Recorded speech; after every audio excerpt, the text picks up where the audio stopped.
ایران نے اسرائیل پر جوابی حملہ کیا ہے اور بھرپور طریقے سے اسرائیل کو جواب دیا ہے۔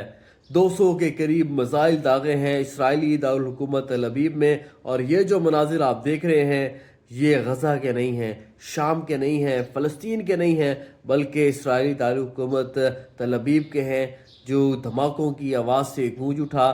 9 عمارتیں مکمل تباہ ہو گئیں، 4 اسرائیلی جاں بحق ہیں، 60 سے زائد زخمی ہیں، اور ایران کی جانب سے ہائپرسونک بلسٹک میزائل داغے گئے ہیں۔ اور ایرانی سپریم لیڈر آیت اللہ خامنہ نے کہا کہ اب ہم کوئی مرسی شو نہیں کریں گے، ان صہیونیوں کو ان کے کیے کی سزا ملے گی۔ اور ہم دیکھ رہے ہیں کہ ایران کو پوری دنیا سے اور خاص طور پر پاکستان سے سپورٹ حاصل ہے۔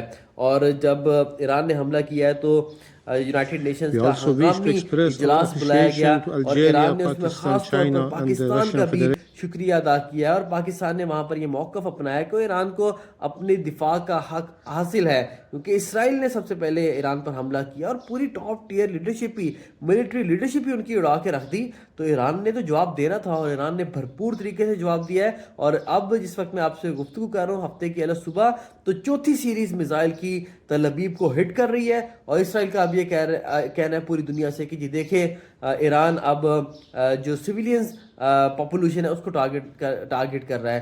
تو یہ وہ الفاظ ہیں جو فلسطین کے لیے پوری دنیا استعمال کرتی تھی کہ اسرائیل وہاں پر بچوں کا جینوسائیڈ کر رہا ہے، وہاں پر عام لوگوں کا، معصوموں کا جینوسائیڈ کر رہا ہے۔ تو آج اس کو مزہ چکھنا پڑا ہے، اور آج وہ مناظر اسرائیل کو دیکھنے پڑے ہیں جو وہ دوسرے لوگوں کی ٹیریٹری میں جا کے کرتا ہے۔